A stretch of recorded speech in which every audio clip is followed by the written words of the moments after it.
My guest today on Podcast for Inquiry is David Fitzgerald. David is an award-winning writer and historical researcher. He has been a passionate advocate for atheism, civil rights, counter-apologetics, and secular humanism his entire adult life. As a historical researcher, he has been actively investigating the historical Jesus question for over 20 years. He is the author of The Complete Heretic's Guide to Western Religion series, including The Mormons. His books Nailed, 10 Christian Myths That Show Jesus Never Existed at All, and Jesus, Mything in Action, examine the secular arguments for the historic Jesus. More information about David can be found on his website, davidfitzgerald.org. In today's Podcast for Inquiry, David shares the surprising conclusion resulting from years of research that not only have religions embellished the accomplishments of central figures of their faith, but the main characters themselves are entirely a product of human imagination. This is true for all of the major faiths practiced today: Christianity, Judaism, Islam, Hinduism, Jainism, Buddhism, and more. I am delighted to bring you my conversation with David Fitzgerald.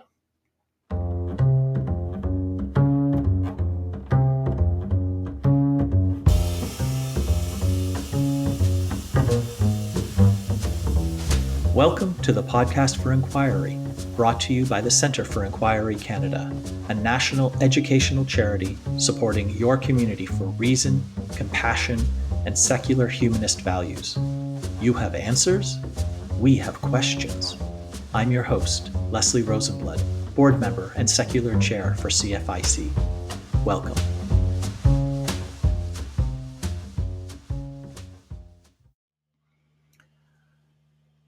David Fitzgerald, I'm really looking forward to our conversation today on Podcast for Inquiry. Hey, Leslie, it's great to be here. Thanks for having me. So I met you a couple of months ago at BajaCon, and that was a great convention. And if any of our listeners are able to come to the Sarnia area in August, I recommend going to the third BajaCon next year. But your presentation really surprised me, and I think it would be of interest to our listeners. So why don't you take a moment and tell us what your essential thesis is, and then we'll have a conversation about why you think it's true. Gotcha. Well, most people, if they know me at all, they know me for a couple books I wrote, Jesus, Mything in Action, and Nailed, 10 Christian Myths That Show Jesus Never Existed at All. And I don't mean that as any hyperbole or exaggeration. I really, sincerely don't think that there was a historical figure of Jesus. So that came out in 2010, and that's sort of taken over my career, nonfiction career, ever since then. But one of the interesting side effects of looking into the historicity of Jesus question is how many times Buddhists would come up to me and say, yeah, we're having the same debates in our circles about whether the Buddha existed or not. And how many ex-Muslims would come to me in conferences and say, yeah, we're having the same debates in our circles on whether Mohammed existed or not.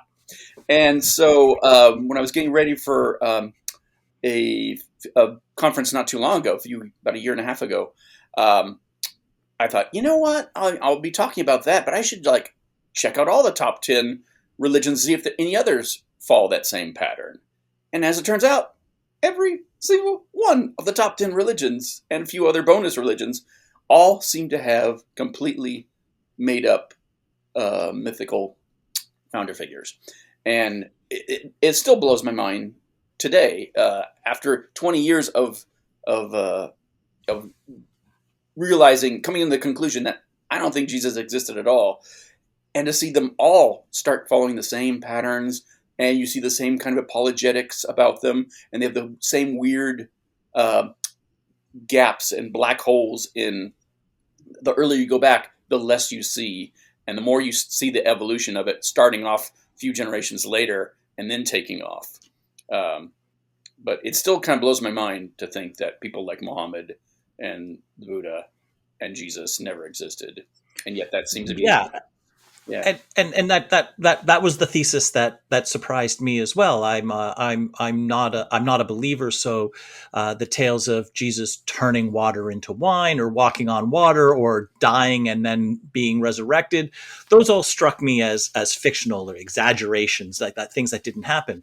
But that there was a Jewish preacher in the time of the Romans. Well, there were lots of those, that someone made that he said, maybe you should question the authority of the Romans. Well, that seems that that's something that a Jewish preacher might say. Even that you should be nice to each other, or at least nicer than we are to each other. Again, entirely plausible. And that somebody who had this message would be crucified by the Romans. Again, entirely plausible. The Romans crucified tens of thousands of people who questioned their authority. So all of that kind of lines up as plausible, even if we're looking at a completely uh, uh, mortal, normal You're mortal. Yeah. human Yeah. guy. So what convinced you that, given the plausibility of such a historical figure, let's discount the supernatural elements, Sure. that there was no There wasn't a historical kernel at the bottom of it, beneath all these layers of legendary. right. Yeah. Yeah. And again, it doesn't have to be the case. It will be perfectly fine atheists, whether they were all real or none of them were real.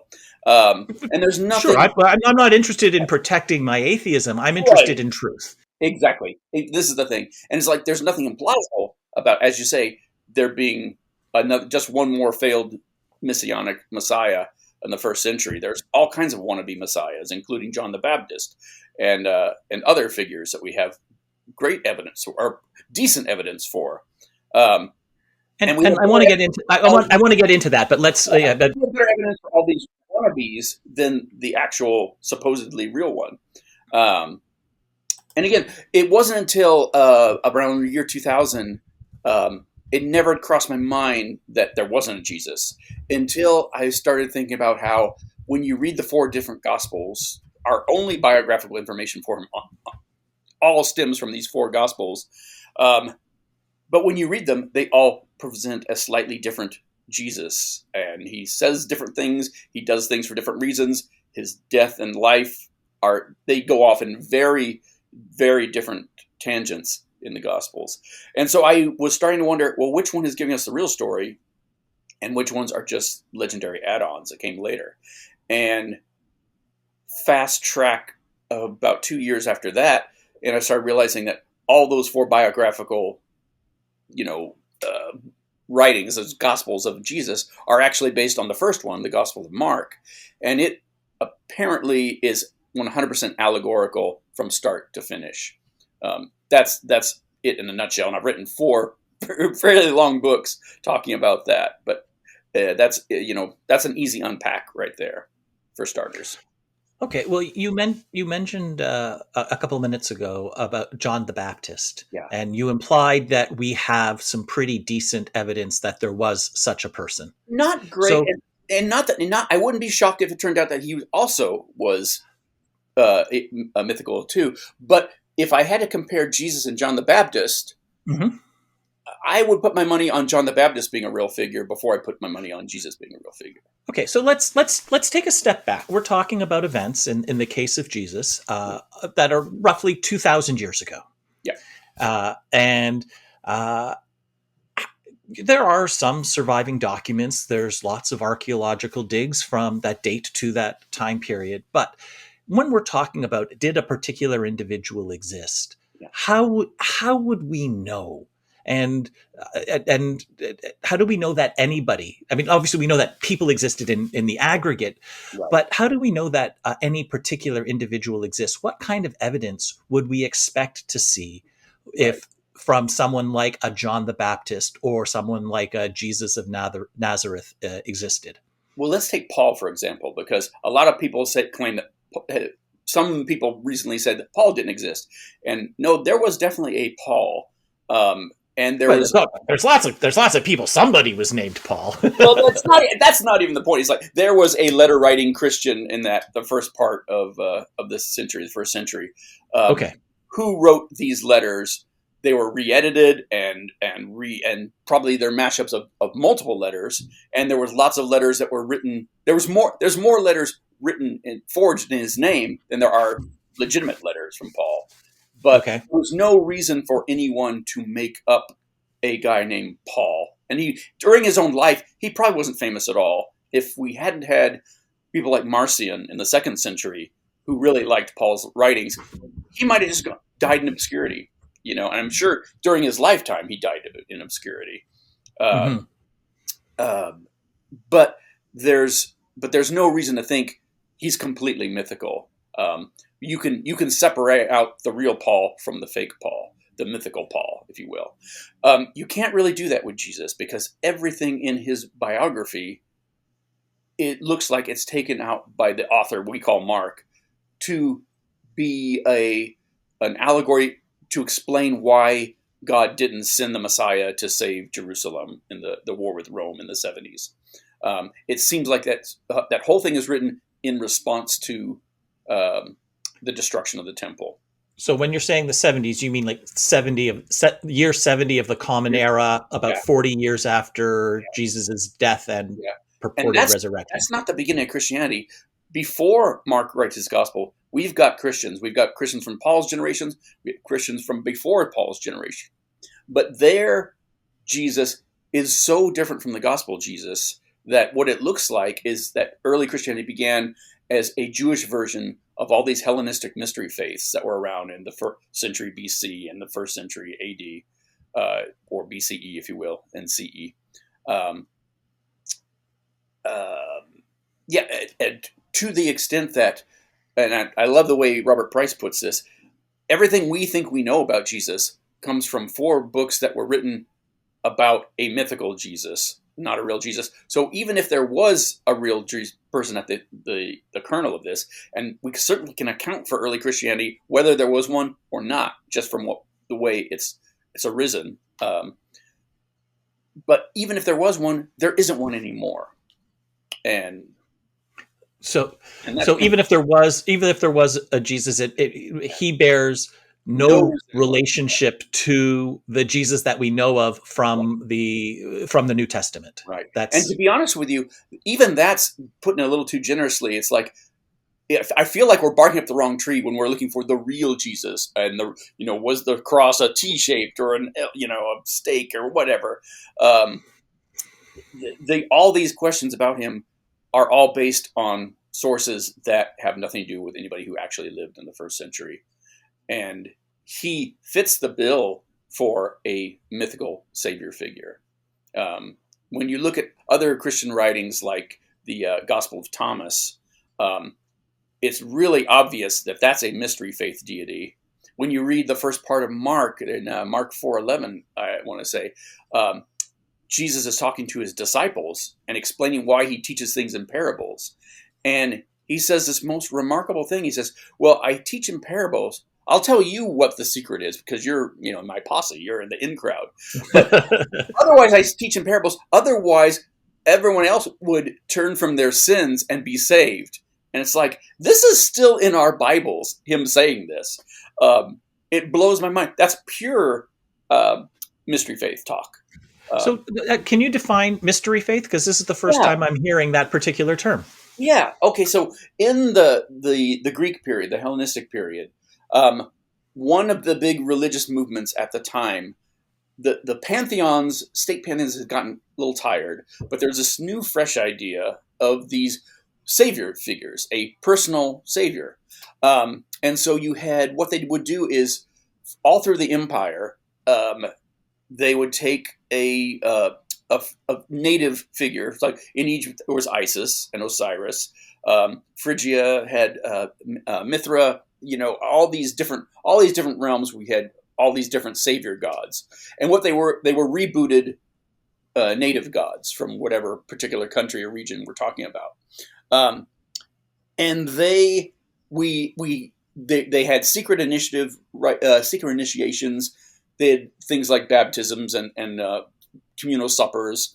They had all these rites and rituals, and they're all bound to secrecy. So there's no real scriptures that we have.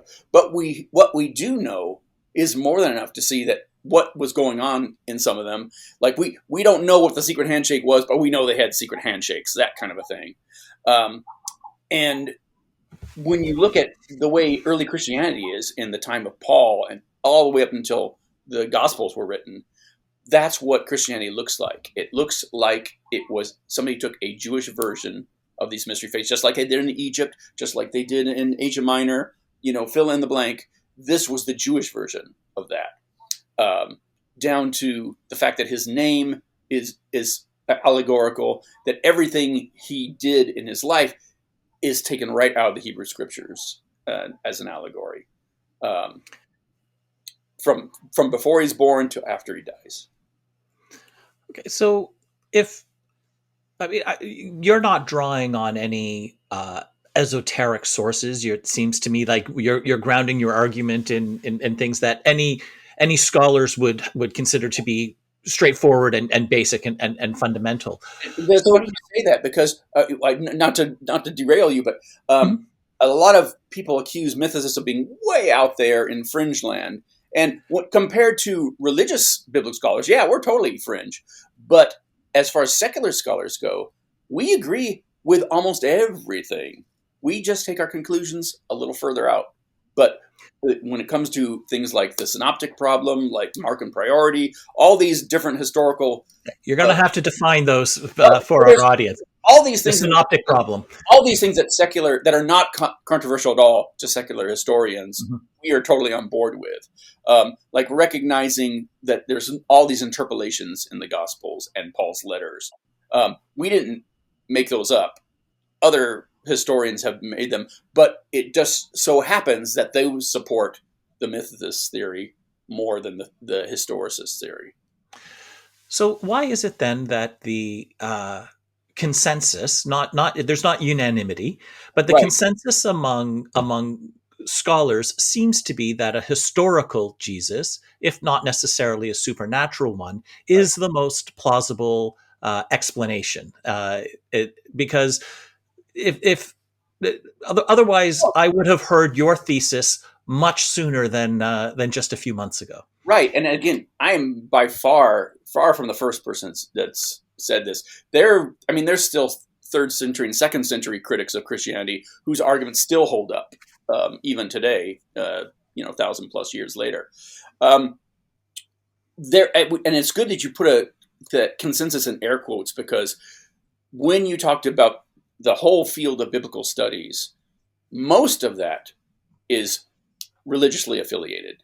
Most biblical scholars are religiously affiliated. Most universities, teaching academies, anything that offers any sort of Jesus, New Testament, any sort of study like that, the majority of those are religiously affiliated. So there's that split right down the middle, 3/4 to a quarter, I suppose, of secular versus non-secular.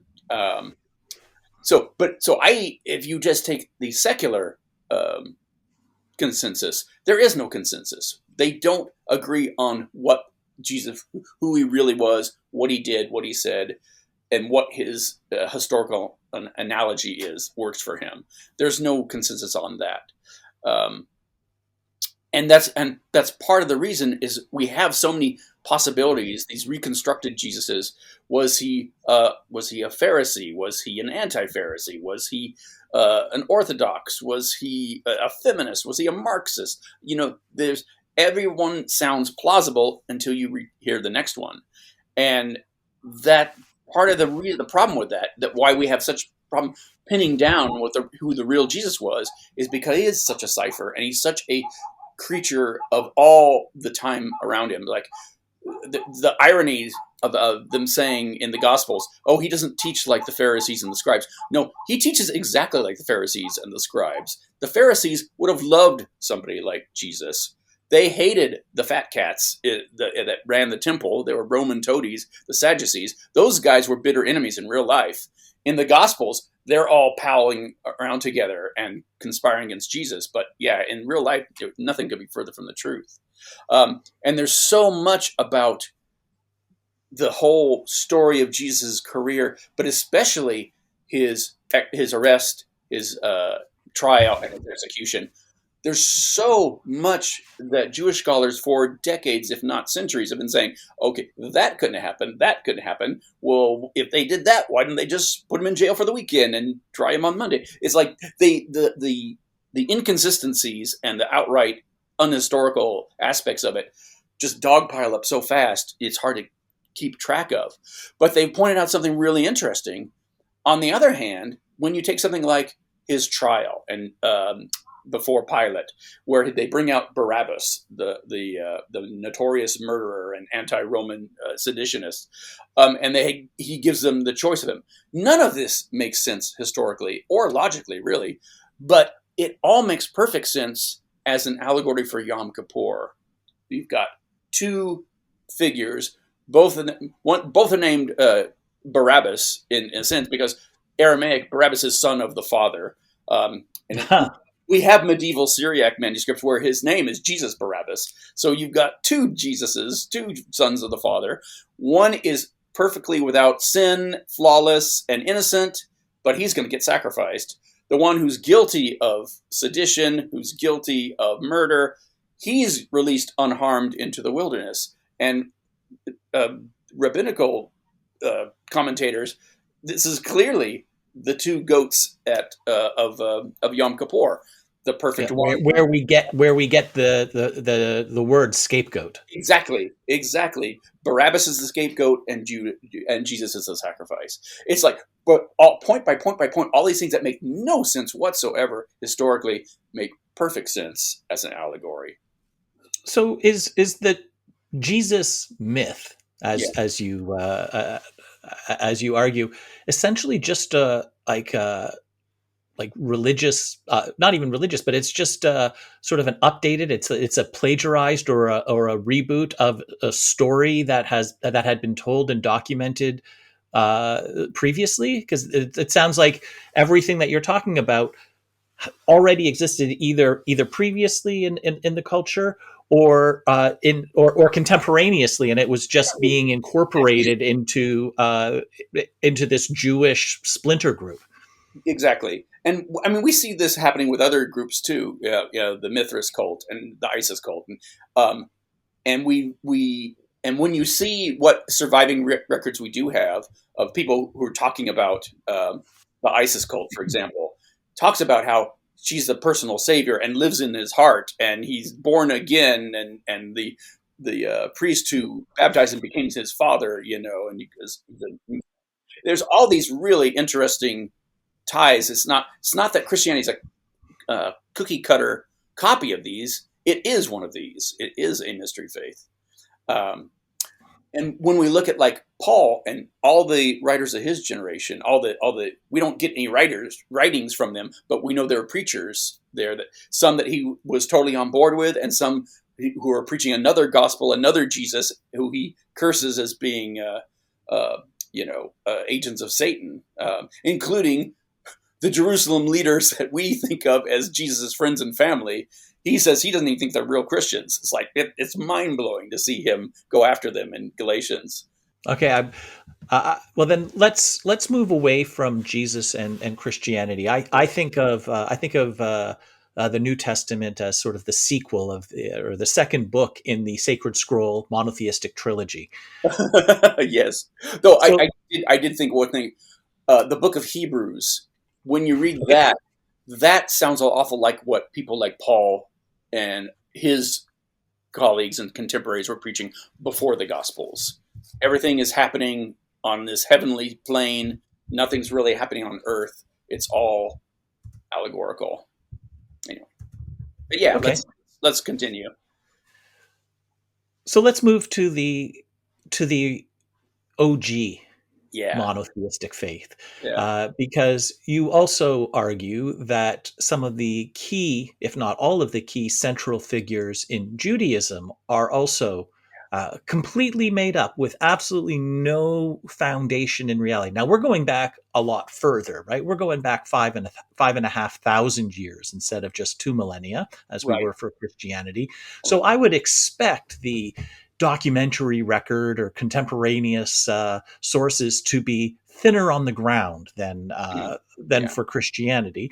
But nonetheless, you seem to be quite confident that some of the key Jewish Yeah. figures, or some of the key figures in the Jewish faith, are not historical figures in any way. And again, we're just going to discount the supernatural elements of Sure. things. Sure. But I'll come. I have a question about that, but I'll come Yeah. back. I promise to come back to that later. Well, But yeah. Yeah. so can you like make your argument, summarize it, Okay. and then we'll explore it in a little bit more depth. And let me make it super clear. These are not my arguments. I am not a historian full cap. These are been made by historians who are, have the relevant PhDs in the field. I'm just the messenger giving these. So, like, for instance, the argument that people like David and Solomon didn't exist, that comes from Russell Gmerkin and other and Philip Davies and other figures from Okay. mostly Europeans. The idea that Judaism itself, as we know it, didn't start until well into the Greek period, like the third century, mid third century, around 270. That comes from Jonathan Adler. Wait, hold on. So you're saying that when I'm saying you're quoting other scholars. So Yeah, all right, this is not an original David Fitzgerald argument, but the argument that you're presenting right now is that Judaism is approximately like 2,300, 2,400 years old, not 5,500 years old, roughly speaking. Like you're like, cutting yeah, we're cutting about the 500 years at least, if not 1,000, right off the. well, I mean, Yeah. you were saying that it was like 300 BCE, right? Yeah, I'm saying, yeah. Well, here, let's slow down a little bit. So the Pentateuch, first five books of Moses, the first five books of Moses that we think, Yes. Genesis, Exodus, Leviticus, Numbers, Deuteronomy, those books, I've always assumed, for the longest time they said, oh, they were written by Moses himself in the 15th or 16th or whatever BC century we pinned him down. And we never have really been able to pin down Moses because he never existed in the first place. But archaeologically, historically, none of the circumstances of the Exodus ever existed either. So even though that story takes place X number of thousands of years ago, it was only written in about the year 273 or 272 BCE,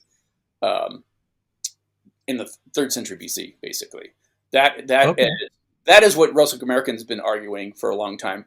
Now, Jonathan Adler in Tel Aviv has said, yeah, archaeologically, this also tracks. I don't know if they talk to each other or aware of each other at all, but what they are both arguing independently completely tracks with the thought that that Judaism as we know it was probably first written under the Seleucids, under the Greek emperors in Alexandria, and didn't really take off until the time of the Hasmonean kingdom, and that's where we get not just the Old Testament, but the Maccabee literature and all these things that are there to create a Jewish state, and to bring Judaism kind of in line with Egypt and Babylon and all these other rival, cultures, basically. So if we look at the Hebrew calendar, we're in the Yes. year. I mean, right now we're in the year 2023, right? And that's measured from the time of Jesus's birth. Right. Right. But if we look at the Hebrew calendar, the months are different, but the years are the same, and we're in the year 5784. Right. Now, So that doesn't mean that in 57, that doesn't mean at that time the calendar began. Calendar was invented much, much later. And in fact, the months in the Hebrew calendar, there's still ones that are Persian in there. Tammuz is a Persian calendar. So all these things that clearly came out of the Babylonian exile have made their way into the creation of Judaism.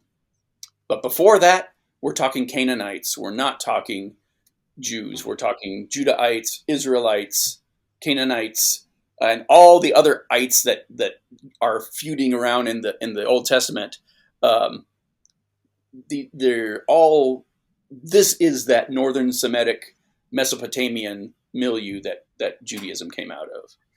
So the Jewish myth is that Abraham was the first Jew, and he was Right, he was the one that was the first one to believe in the one God instead of right, the many gods, that the polytheists that he was surrounded right. by. And the interesting thing about Abraham and his whole line, the whole line of the patriarchs after Abraham, Mhm. um, there's professors like Mario Liverani who have argued that people like Lot, people like Abraham, that these were all originally either uh, patriarchs of their own tribe or gods of their own tribe. There's interesting, one of the earliest archaeological references we have to people living in Canaan, where they're the Hebrew, which became Hebrew eventually. But there's the sons of Raham. Um, and if you have sons of Raham, that means their father would be Abu Raham. And that's where he's thinking the name Abraham comes from. It's a fictional. Uh, there's the term for it when you have a fictional historical ancestor of all your tribe, or your nation. Um, that's where those names are coming from. Um, and the thing to remember that all these stories that we have that are coming from a book that was written in the year 272 or 273 BC, based on other books from Egypt and from Babylon. Um, so there's lots of stuff going into the mix, and there's lots of oral traditions that go further than that. For instance, David and Solomon. Now, Mhm. historically, we have archaeological evidence for before them, for after them, but during the time they're meant to have been there, around 1,000 years BC, um, we don't have anything. We don't have any writing. We don't have any court documents. We have nothing that you would expect to see from a kingdom as it described, the way it's described in the Old Testament. Um, we definitely know 100 years after that time, we first start seeing Judahite and Israelite kings making a dent in the historical record. Um, and it seems like to them, David was a mythical uh, figure like King Arthur living in a golden age before them. But the real history of these kings starts a century after the times of David and Solomon and Saul. Um, and there's a lot more to unpack about that too. I'm trying to be very careful before I open cans of worms all over the place. But Yeah, we can go in 100 different directions. So, yeah, so you're saying that pretty much all of the major figures of Jewish lore, from Abraham, who is really just the father of Rabbah, yeah, Sorry, yeah, and David and Solomon, two of the greatest Jewish kings.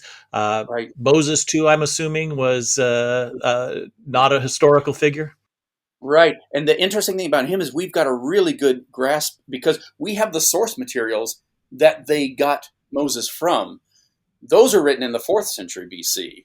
And our Moses story is definitely being written in response to them and as an answer to them. It's like, it like said, oh yeah, well that happened, but it wasn't really that. Like the original Moses was this Egyptian who took this colony of lepers and other outcasts and founded Jerusalem and the temple and all these things that our Moses didn't do in the Bible. But basically, the Egyptians were saying this is where everything Jewish and Syrian came from was from us, the Egyptians. And so somebody 100 years later or so um, took that story and said, well, no, they weren't lepers, but he did have that trick where he made it look like he had leprosy, and they weren't. He wasn't Egyptian. He just had an Egyptian name, but he was really Hebrew. And it's like there definitely Well, is a that's because Moses, that like the whole story with being sent down the Nile River abandoned, not abandoned, but but sent down by his mother, hoping that he would survive, and then he was adopted Yes, by an yes. Egyptian And princess. that particular story, that's taken straight from Sargon the Second. That particular trope of being the baby found in the river floating in a basket. Um, but there's all these patchwork that made the Moses story that we know today, that's found in our Old Testament and the Tanakh. Um, and it blows my mind. A year and a half ago, 2 years, none of this was on my radar at all. And when I started checking out all the new scholarships come out in the last 10 years, 15 years, it just blows my mind. And I'm so excited about it because it's like, this changes everything about Western religion, everything. Um, and I didn't, in our talk at BahaCon, I just touched on the fact about Zoroastrianism, the Persian religion, but it's like the daddy to Judaism. And if it weren't for the Babylonian exile, our Judaism would look so much different. I don't think we'd recognize it today at all. I don't know what it would have looked like if they hadn't taken so many things straight out of the Persian religion. So we've covered Christianity and we've covered Judaism. Let's go on to the third and final chapter in the Sacred Scroll trilogy, or the Sacred Scroll monotheistic trilogy, and Yeah. let's talk about Islam, because you also believe that the central prophet of the Islamic faith, Muhammad, is just as fictional as David, Solomon, Moses, and Jesus. And See, that's the again, weird I'm thing, actually, is I think Islam is the one true religion, and all that is true. No, it can't possibly be true just because it's building on a base of other untrue things. But yes, I do think Muhammad is just as made up, and for the same reasons that we get Moses made up, we get Jesus made up.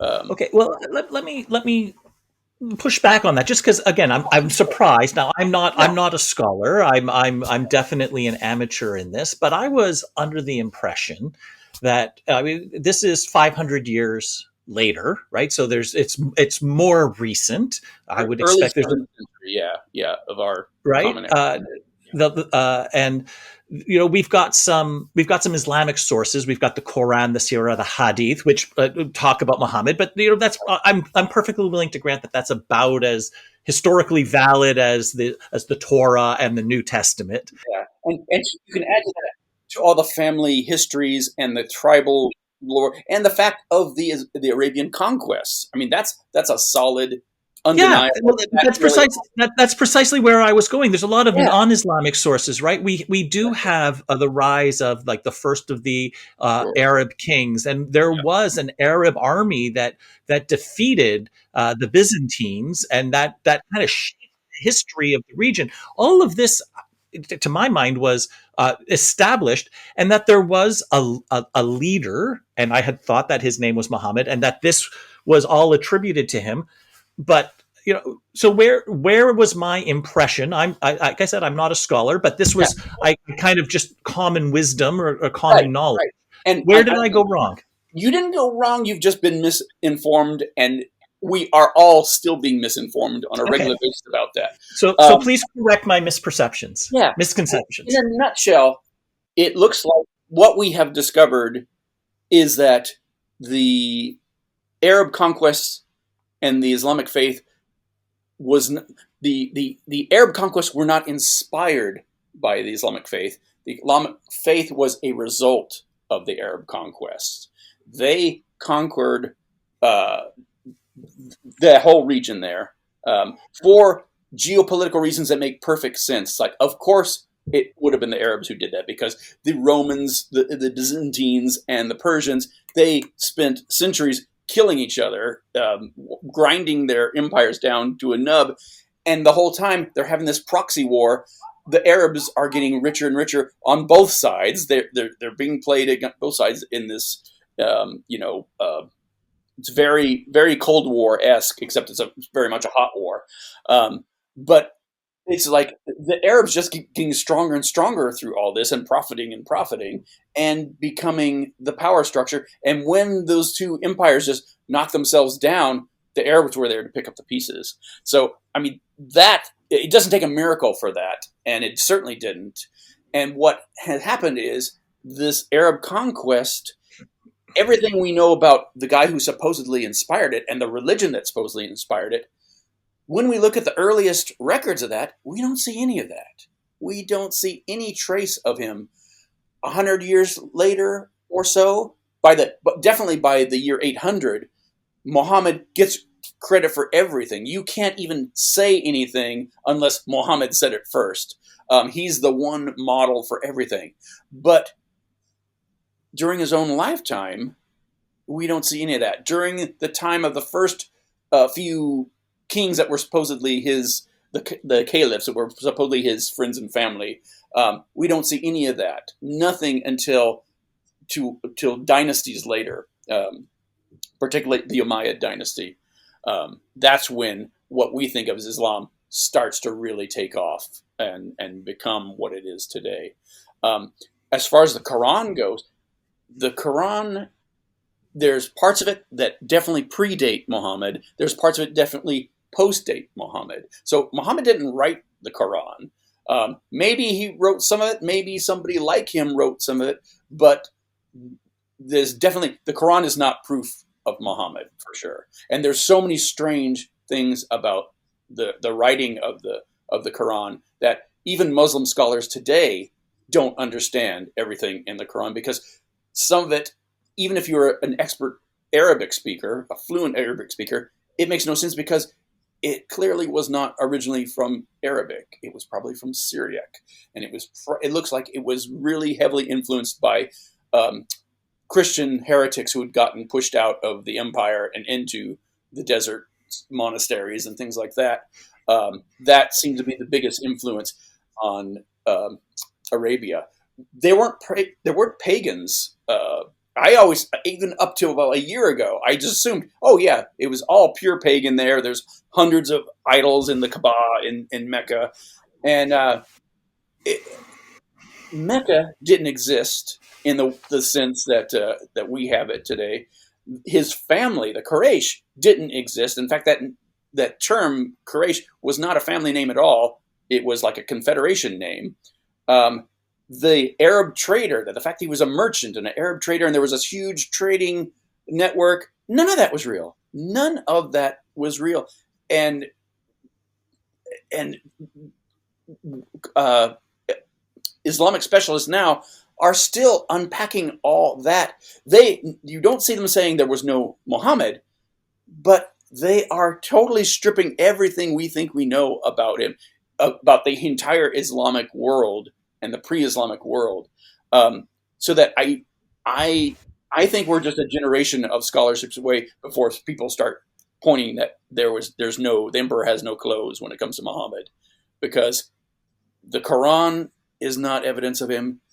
Mecca and Medina are not what they are said to be. Arab trading, everything in his story, and his story is so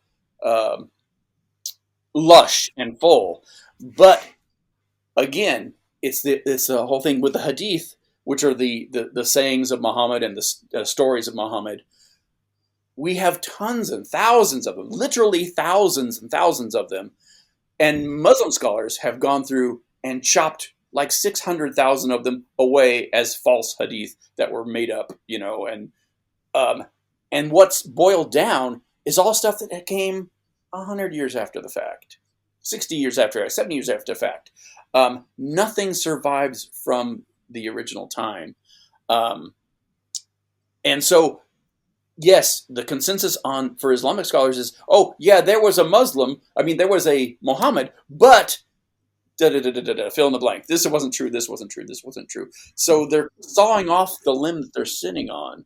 And again, I'm seeing that with every single religious tradition we have on the planet right now. Yeah, and an understanding of the culture at the time has got to be absolutely essential to interpreting what the words are. I saw a meme a couple weeks ago that I think is apropos here, and it said that in 1,000 years, historians will not know the difference between a butt dial and a booty call. And that's why interpreting the Bible is so difficult. Yeah, I could not agree more. Could not agree So more. now, I've you are an outspoken atheist Yeah, activist, yeah, and you've made the distinction earlier today about the difference between religious scholars and secular scholars, and this opens up a potential reason to doubt your objectivity or the objectivity or of the scholar or the scholarship of those that you're quoting, in the sense that, if these people are atheists or like secular Jews or yeah, are ex-Christians or former Muslims, they're bitter and they are angry at their previous faith for whatever the reasons are that they had left it. And some people were essentially right. So are you potentially just cherry picking the evidence, or the scholars that you're referencing cherry picking the evidence so that you can reach your conclusion of tearing down the edifice of religious faith because yeah. you're so bitter and angry about Really, and about the faith for whatever reason, yeah, justified or not. yeah, and that goes for each and every single one on the planet, apparently, because one other commonality is religions do not like it when you look and kick the tires on the founders of their backstory. It's funny you say that, because when I wrote Nailed and when I wrote Jesus Mything in Action, um, I really went out of my way to get scholarship from all across the board, theologically speaking. I tried to use Christian scholars as much as I possibly could, just so people wouldn't say, "Oh, well, this is just something atheists are saying." And it's like, no, no, this is totally on board with that. And I've noticed, especially with Islam, because you can't say anything about Islam without causing a tempest in a teapot. If we were in an Islamic country, we'd be thrown out the window. Even as devout Muslims saying things that we're saying. But infidels like me, we don't have a chance in hell. Um, but the fact is, again, none of this has to be true. We're gonna be fine. It's not. We don't have a dog in this hunt. If there was a real Muhammad, or if there was a mini Muhammads, um, it doesn't make the religion any more true, and it doesn't make atheism Mhm. any less true. Um, so, as you say, it's like I'm not even concerned, really. I don't really care. I don't think it's particularly important. I wouldn't start my talking to a Christian by saying, "Yeah, Jesus never existed." But I think it's important for Christians to know that atheists are having this debate on whether Jesus really existed. I think it's important for Muslims to know that we're having debates whether Muhammad existed, and just down the line. Um, it's kind of funny when you talk about Buddhism, because Buddhists have such a laid back response to that. They're like, well, if you need a Buddha, there's a Buddha. If you don't need a Buddha, well, then don't worry if there's a Buddha or not. It's a very Zen kind of thing that I find refreshing when you're talking to Western religions, for the most part. All right. Well, then let's then move on to Buddhism, because that's sort of an interesting it's quite a different approach to religion. It is not a theistic faith, and at least in Canada, religions get favorable treatment from the government, particularly when it comes to taxes and being considered a charity. One of the rules is there has to be a theistic element to your faith in order to count as a religion and therefore qualify. But there is a specific exemption for Buddhism. So you can be a Buddhist, and that's considered a religion, so that you can get charitable status for being a faith-based organization. But like your secular atheist organizations that are doing good in the world, well, you can't get a religious exemption. So Buddhism is interesting because there's so many different flavors, or I'm not sure what Yeah. the right term is, but different types or Ripple traditions. effect. Yeah. Yeah, of absolutely. Buddhism, and sometimes it's pretty much just a philosophy, and there, but other times it's something that's more recognizable to someone who grew up in Canada as a religion. So can you talk about sort of the varieties of Buddhism and what drew you to the conclusion that regardless of what Buddhist tradition you follow, Yeah, Buddha himself is a fictional creation. right. Well, again, this is another thing that started me because Buddhists came up to me and said, "Yeah, we're having this," and I was fascinated by that. Is um, I mean, the Muslim thing was really blew my mind. That really got me on this thing. Um, but yeah, the fact that uh, it's not just Buddhism. In fact, there's an earlier Indian religion called Jainism. I'm not sure if you're familiar with Hmm. Jainism, but Jainism, Buddhism, Hinduism, Confucianism, Shintoism, there's a lot more overlap. The Venn diagram of Eastern religions, there's a lot of, it's a very more incestuous than it is in the Western. Western, you've got the Abrahamic faith, and it's like kind of do do do do do do. It's a straight shot down the line.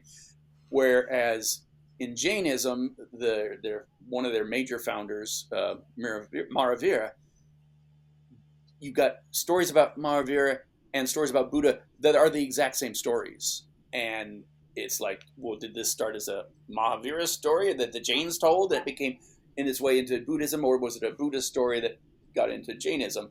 Um, and those are tough. They're so intertwined, intertangled with each other. It's very tricky to say which came first. Um, Confucianism and Taoism, uh, in a way, they're kind of opposites of each other because Confucian is very follow the rules and be ethical, and the Taoism is very hippie, counterculture, freewheeling. But you see that all these religions have been kind of cross pollinating with each other in the East to a degree we don't see in the West so much. I mean, we do see it in the So, sense of Sikhism and so you're saying um, that Confucius also, not like the sayings of Confucius, are not from a real historical person. I lump in Confucius with people like Aesop and Solomon, and to a lesser extent Jesus, where you've got they're receptacles of wisdom. They're like a clearinghouse of, if it was a wise thing, oh, Aesop told this story. If it was, or Solomon said this. You get a lot of that going on with Confucianism.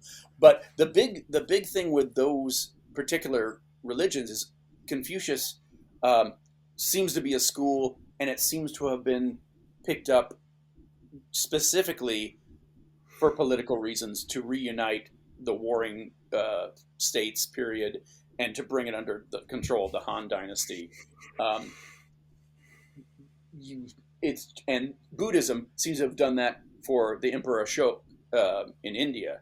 Um, so it's funny that you see the same patterns showing up in all these different religions.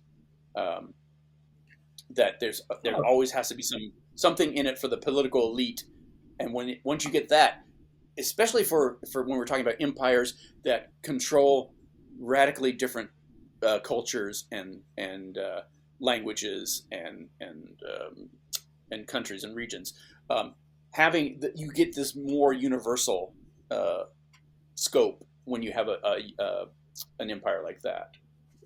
All right. We've been talking for close to an hour. I have two more questions for you, Sure. but they're not small ones.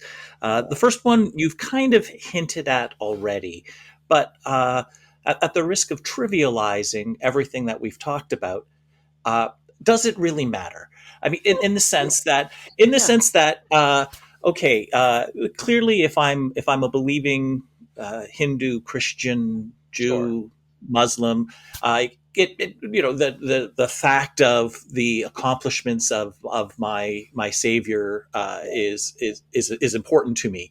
Yeah. But if we take the difference, so that is obviously going to matter, and if that person didn't exist, that's going to matter. But is there a difference between there was a historical Buddha, Solomon, Moses, Christ, Muhammad, but each of them were just individual mortal men whose accomplishments, though impressive, were exaggerated in the retelling and when they became a faith. Is there a difference between that stance and the stance of that person never existed? I'm all in favor of, I want to know the truth. Like, whatever. I want to know the truth because that's an important value to me. And that's where I'm coming from as well. That's where I'm coming from as well. I mean, to an extent, it doesn't matter, but it matters because it looks like this is what we've always been told about these guys is one thing, but the truth is over here. It's like, sure, that's plausible. There's nothing implausible with that, but that's not where our evidence seems to be pointing. It seems to be pointing in a different direction. And if I'm not dogmatic about this. If I'm wrong about any of this, please, out there in history land, let me know and tell me where I'm getting it wrong, and we can talk about Yeah. that. I'll write a book about that. But after Evidence. 20 years, it's fascinating me that it seems to be growing. It's like you go really deep dive into Christianity, and then you realize the same thing was going on a few hundred years before that with early Judaism, and a few hundred years after that with Islam. And then you start seeing about Zoroastrianism, and it's like you see all these patterns, evolutionary patterns of religions all throughout. That all our religions today are just the top of the iceberg.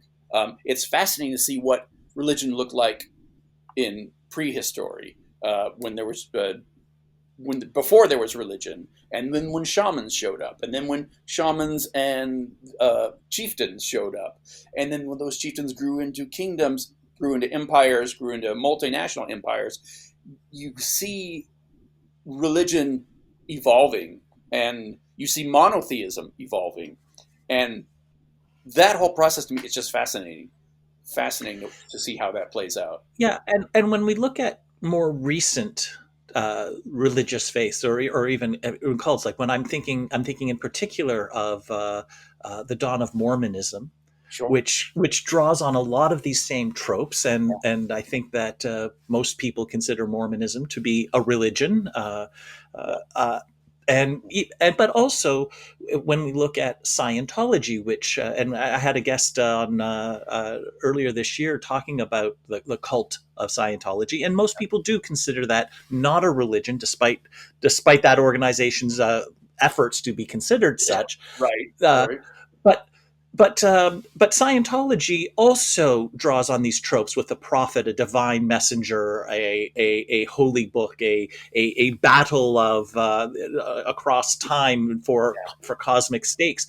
Is this so? My question is: are these similarities conscious? Like, we are consciously drawing on those successful tales that really lodged in people's minds from the past. So we're just going to revamp them and play it again and see if we can get that success, or is it more accidental, where people are telling all kinds of stories all over the place, and the ones that do seem to take off are the ones that have these similar themes and tropes that are the ones that capture the imaginations of a large number of followers. Exactly. That's the question, and I think it's a great question. Um, I and I the question of how conscious it is and how deliberate it is a really fascinating one, because on one hand, these guys are clearly the guys who create these religions are deliberately creating a religion. I don't think they're sincere about it. I don't think they really had a vision, but maybe they did. Maybe they did. But in any case, the religions that really took off are the ones that had some cynical elites patronizing it and shaping it to make it uh, better for them. And that's one thing I see throughout this. Is like, for a religion to really succeed, it has to have something that really appeals to the common people and give them something, some stake in it of some sort, even if it's just shaping the world. It's like, oh no, you're not going to go to heaven. Only the big kahuna goes to heaven, but you can be a slave to him and be buried with him, and you'll go to heaven. That kind of thing. Um, And you see that evolution is like, yeah, that's not such great ideas. But if I can go to heaven, if me and my dog can go to heaven, you see these ideas playing off each other and mutating. If it's ironic that evangelicals don't believe in evolution because Christianity is such an example of Darwinian jungle in action. The evolution of world religion is just class, uh, Darwinianism. Yeah. Okay, and that goes a long way to answering my last question for you, and that is assuming that your arguments today are correct, and that all of the major figures in the top 10 religious faiths are mythical and not in any way historic, Yeah. however exaggerated. Then my question is, why aren't people capable of founding or inspiring religions? There have been, you know, ethical, moral, influential people in the world, Right. but and sometimes we celebrate their accomplishments, sometimes not. But why have none of the real accomplishments of people inspired a faith or a religion, and why has there been a need in every case that you mentioned to invent the founder or the great figures I within them? think the short answer to that, and it's a great question. It's something I'd like to think about more. But the answer that occurs to me is like when you get God into the picture, you have to have somebody who's connected to God. And the best way to do that is not to say, "Oh, God told me this," but it's our sacred book. Here, this happened.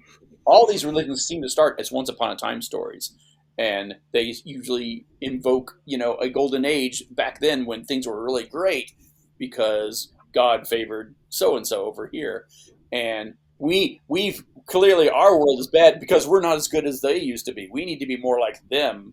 Um, we need to listen to the preacher says because he's going to get us back to where we were in that golden age, and you see that through all kinds of traditions and all kinds of religions. And yeah, it's one thing when you have a real person, all their pros and cons because we're all human, which means we've all got feet of clay basically. um, but somebody who's a legend, they don't have to have feet of clay. They can be as perfect and supernatural and miracle working as you want them to be.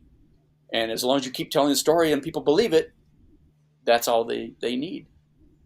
Well, if someone is interested in delving into these arguments deeper, I've put a link to your website on the in the show notes, so we can go to davidfitzgerald.org, and I encourage people to explore more, to order and read your books. What's next for you? I'm going to get this book out soon. It's called Playing God, A Evolutionary History of World Religion. And where I'm just crunching through all Islamic chapter right now, in fact. And but I hope to have it out before the year's out, or at least the first draft done before the year's out. So stay tuned for that.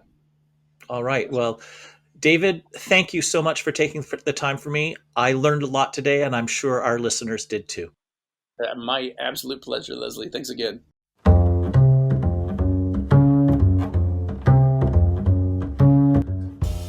We hope you enjoyed today's episode.